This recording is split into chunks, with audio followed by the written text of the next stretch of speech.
கார்த்திக் ரேவதி சீரியலில் என்ன நடக்க போகுதுன்னு பார்க்கலாம். வாங்க வீடியோக்குள்ளே போகலாம். அபிராமி அம்மா கார்த்திக்கிட்ட ஃபோன் பண்ணி கேட்குறாங்க, ஏப்பா கார்த்தி, என்னால் என்ன பிரச்சனை வந்துட்டு போகுது? எதனால் நம்ம வீடு அவ்வளோ பெரிய வீடு இருக்கும்போது என்ன உன்னோட ஃப்ரெண்டு வீட்டில் தங்க வச்சிருக்கேன்னு கேட்குறாங்க அபிராமி அம்மா.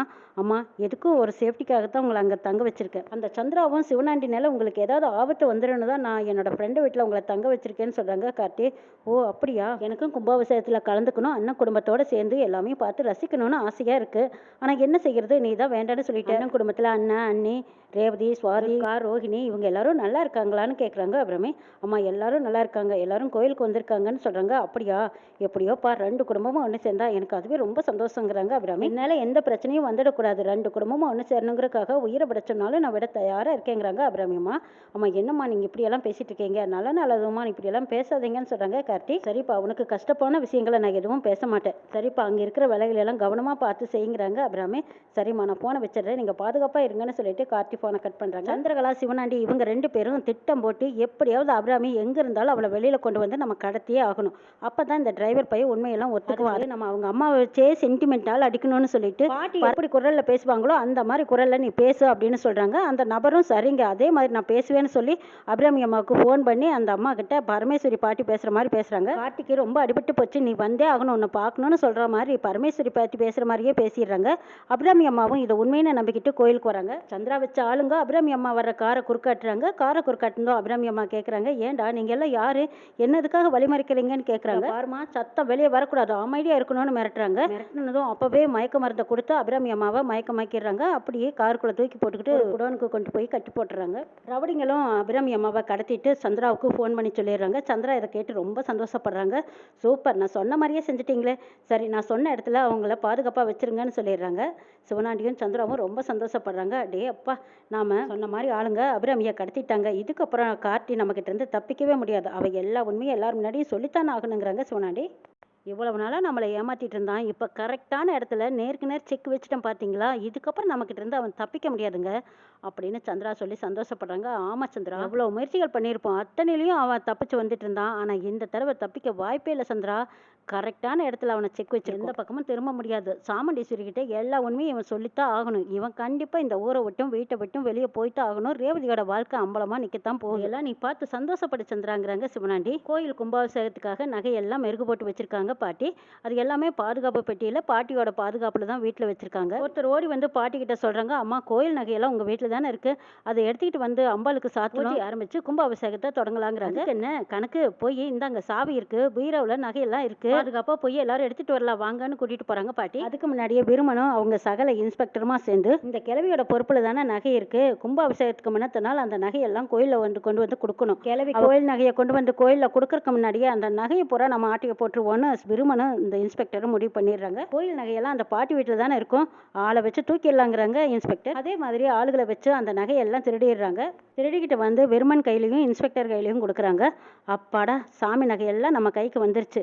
இனி அந்த கேள்வி எப்படி கும்பாபிஷேகத்தன்னைக்கு கோயிலில் சாமிக்கு போட வேண்டிய நகைகளை கொண்டு வான்னு சொன்னால், இப்போ வந்து பீரோவை பார்த்தா அங்கே நகையே இருக்காதே, நகை தான் நம்ம கையில் இருக்குது. திருட்டு பட்டம் கட்டி இந்த கிழவி குடும்பத்தையே உள்ள தள்ளணும். பேரன் பேட்டி இப்படி எல்லாத்தையும் வச்சுக்கிட்டு முன்னால் நிறுத்தி கும்பாபிஷேகம் பண்ணிட்டு இருக்கிற இந்த கிழவியோட கொட்டத்தை அடக்கணும். முதல்ல சாமிக்கு எப்படி சாமி நகையை சாத்துறான்னு நாமளும் பார்க்கலாம் அப்படின்னு விருமனும் இன்ஸ்பெக்டரும் சேர்ந்து அந்த நகையை பூரா திருடி தங்க பக்கம் வச்சுக்கிறாங்க.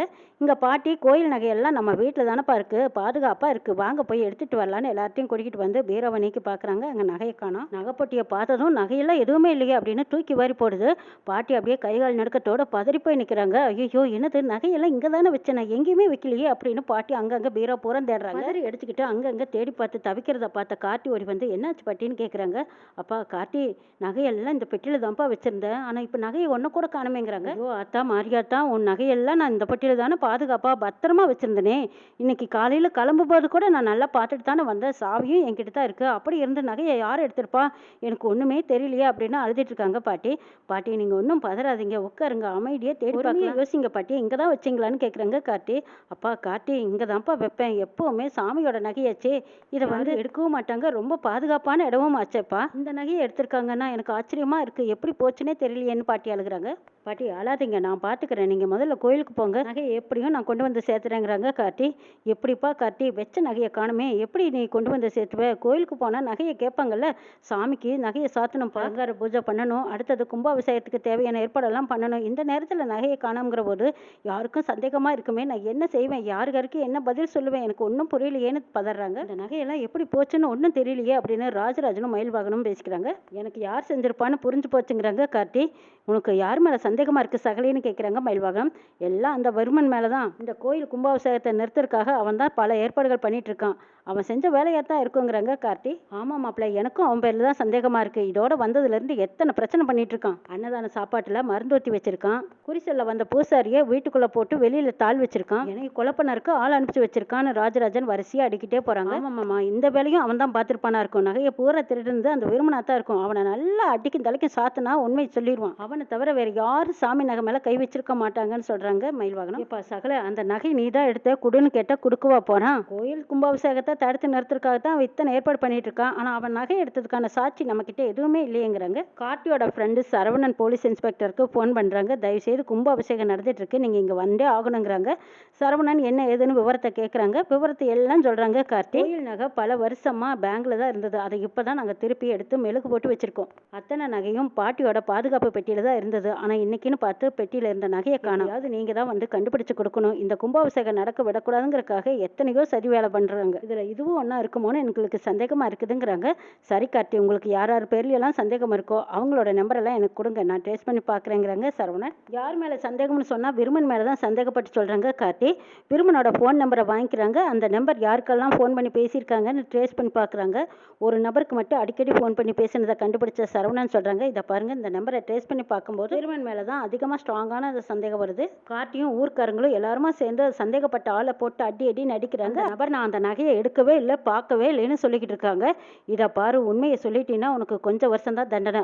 ஆனால் நீ உண்மையை ஒத்துக்கலைன்னு வச்சுக்கோ, போலீஸா அவங்க ஸ்டைலில் உன்னை விசாரிப்பாங்க, பரவாயில்லையா? பல வருஷத்துக்கு நீ வெளியிலையும் வர முடியாது, உனக்கு சௌகரியமானு கேட்குறாங்க. ஐயா என்னை விட்டுருங்க ஐயா, நான் புள்ள கொட்டிக்காரன், நான் உண்மையை சொல்லிடுறேன்னு சொல்லிட்டு எல்லா உண்மையும் சொல்லிடுறாங்க. விருமனும் இன்ஸ்பெக்டர் தான் இந்த நகையை திருட சொன்னாங்கன்னு சொல்லிடுறாங்க.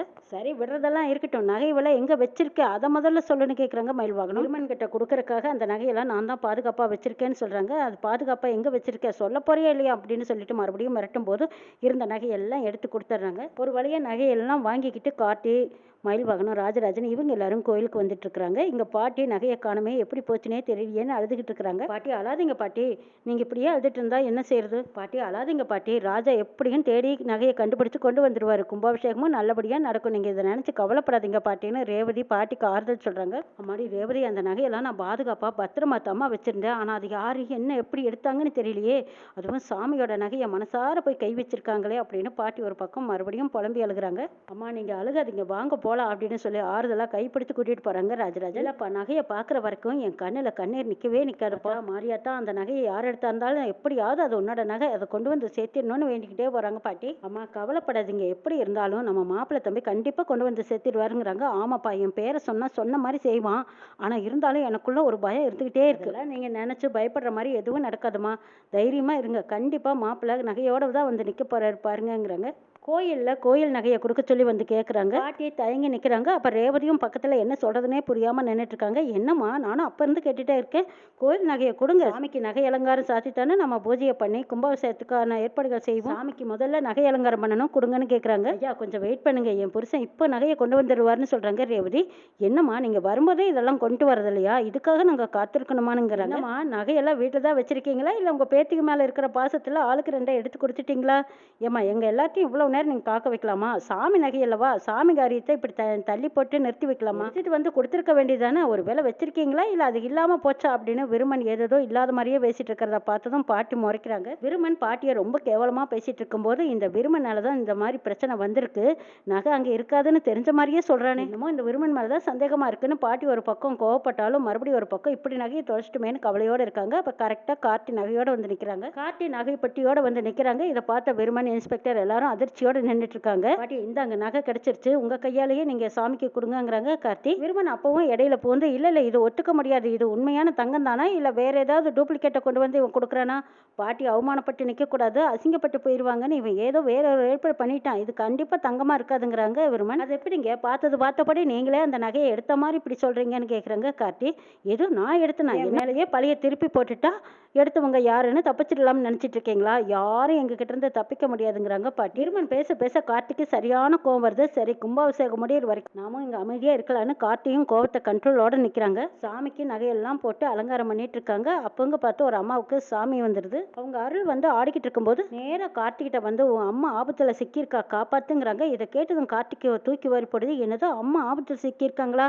அவங்கள தான் பாதுகாப்பா பத்திரமான இடத்துல வச்சிருக்கோமே, அப்படி இருந்தும் அம்மாவுக்கு என்ன ஆபத்து வந்திருக்குன்னு யோசிக்கிறாங்க. நான் சொன்ன திசையில உங்க அம்மா இருக்கா, நீ போய் பாருங்கிறாங்க.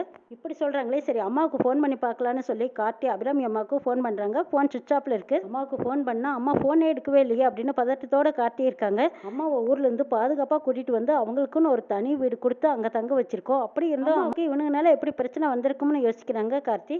பரமேஸ்வரி பாட்டி ஓடி வந்து ஏன்பா இந்த சாமி குறி சொல்லிட்டே என்னப்பா சொல்லுச்சுன்னு கேட்குறாங்க. அம்மாவுக்கு ஏதோ ஆபத்துன்னு சொல்கிறாங்க. அம்மா ஏதோ ஆபத்தில் தான் சிக்கிக்கிட்டாங்க போல இருக்கு, நான் ஃபோன் பண்ண பாட்டி, ஃபோன் எடுக்கவே இல்லைங்கிறாங்க கார்த்தி. அப்படின்னா போய் ஒரு எட்டு பார்த்துட்டு வாப்பா, முடிஞ்சா கூட்டிக்கிட்டும் வா அப்படிங்கிறாங்க பாட்டி. அம்மா இங்கே வந்தாங்கன்னா என்ன பிரச்சனை ஆகும்னு உங்களுக்கே தெரியுமல்ல பாட்டி, தெரிஞ்சும் நீங்கள் சொல்கிறீங்களேங்கிறாங்க. என்னப்பா செய்கிறது, இவ்வளோ பெரிய கும்பாபிஷேகம் நடக்குது, உங்கள் அம்மா இல்லைன்னா எப்படிப்பான்னு பாட்டி கேட்குறாங்க. பாட்டி அம்மாவை நான் கூட்டிகிட்டு வரேன் இருங்கன்னு சொல்லிட்டு போகிறாங்க. சந்திரா வந்து கார்த்திகிட்ட சவால் விடுறாங்க. கார்த்திக்கு புரிஞ்சு போச்சு இது எல்லாத்துக்கும் காரணம் சந்திரா தானே, எப்படி அம்மாவை காப்பாற்றி கூட்டிடுறாங்கன்னு பார்க்கலாம்.